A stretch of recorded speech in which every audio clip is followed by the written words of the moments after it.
Welcome to our channel. मरहबन बिकुम फ़ी क़नातिना। हमारे चैनल में आपका स्वागत है। हमारे चैनल में खुशामदीद। सब्र Islamic foundation. So this is chapter 2. So in this chapter we have covered simple sentences with conversion from English to Arabic and Urdu along with Hindi transliteration.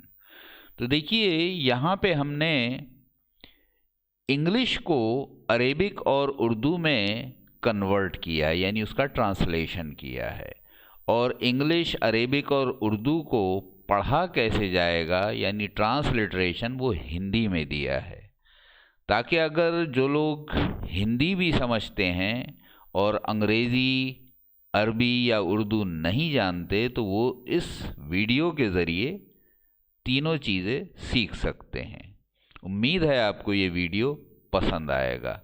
तो यहाँ पे यूज़ ऑफ पॉजेसिव एडजेक्टिव्स यानी my, our, your, his, her and their, इनका use सिखाया गया है, और इसके अलावा demonstrative pronouns this, that, these and those का इस्तेमाल सिखाया गया है। अगर आपको हमारा वीडियो पसंद आए तो प्लीज़ लाइक बटन ज़रूर दबाइए और हमारे चैनल को सब्सक्राइब कीजिए और बेल आइकन बटन दबाना न भूलें, क्योंकि दबाने से आपको हमारे आने वाले वीडियो के बारे में भी पता चलता रहेगा। और आपको वीडियो चाहे पसंद आए या ना आए, प्लीज़ कमेंट कॉलम में कमेंट ज़रूर कीजिए, अपनी राय ज़रूर दीजिए। तो देखिए डिस्प्ले पैटर्न जो है वो सेम रहेगा जो लास्ट वीडियो में यानी चैप्टर 1 में हमने आपको दिखाया था। तो इसमें ऊपर आपको इंग्लिश में लाइन लिखी मिलेगी, उसका अरेबिक में ट्रांसलेशन होगा और उससे नेक्स्ट कॉलम में उर्दू ट्रांसलेशन होगा, और इसके ठीक नीचे हर लाइन का हिंदी ट्रांसलिटरेशन, यानी ऊपर जो कुछ लिखा है उसको अंग्रेज़ी को हिंदी स्क्रिप्ट में कैसे पढ़ा जाएगा वो यहाँ लिखा मिलेगा। इसी तरह यहाँ पे अरेबिक को हिंदी में कैसे पढ़ा जाएगा वो लिखा मिलेगा। इसी तरह यहाँ पे उर्दू को हिंदी स्क्रिप्ट में कैसे पढ़ा जाएगा वो यहाँ लिखा मिलेगा। तो देखिए जैसा अभी बताया था, ये इंग्लिश की कुछ लाइंस हैं जिसमें माई, आवर, योर, हिज, हर और देयर, इनका यूज़ दिस के साथ सिखाया गया है, और यहाँ पे अरेबिक में इसका ट्रांसलेशन किया गया है, यहाँ उर्दू में यहाँ ट्रांसलेशन किया गया है, और हर लाइन के नीचे आप देखेंगे, ये देखिए हिंदी में इसको पढ़ा कैसे जाए वो भी साथ दिया है। तो देखिए पहला सेंटेंस है दिस इज़ माई पेन, हाजा कलमियन, ये मेरा कलम है। दिस इज़ आवर पेन, हाजा कलमुना, ये हमारा कलम है। दिस इज़ योर पेन, हाजा कलमुका, ये आपका कलम है। दिस इज़ हिज पेन, हाजा कलमुहू, ये उसका कलम है। दिस इज़ हर पेन, हाजा कलमुहा, ये उसका कलम है। दिस इज़ देयर पेन, हाजा कलमुहुम, ये उनका कलम है। तो देखिए यहाँ पे आपको नज़र आएगा कि उर्दू में तो बहुत ज़्यादा फ़र्क नहीं हो रहा है, खाली यहाँ पे मेरा आ गया ऊपर, यहाँ हमारा आ गया, यहाँ आप आ गया, यहाँ उसका आ गया, यहाँ भी उसका, यहाँ उनका। तो लेकिन अरबी में आप देखेंगे कि कलम की शक्ल में ही फ़र्क होता जा रहा है। तो यहाँ पे कलमियन आ गया, यहाँ कलमुना आ गया, यहाँ कलमुका, यहाँ कलमुहू, यहाँ कलमुहा, कलमुहुम। तो जैसे आपने संस्कृत में भी पढ़ा है कि हर वर्ड के अलग अलग रूप होते हैं, इसी तरह अरेबिक में भी अलग अलग फॉर्म्स हैं वर्ड्स की, और ये किसके लिए यूज़ किया गया है उसके हिसाब से चेंज होते जाते हैं। तो इसको समझना बहुत ज़रूरी है।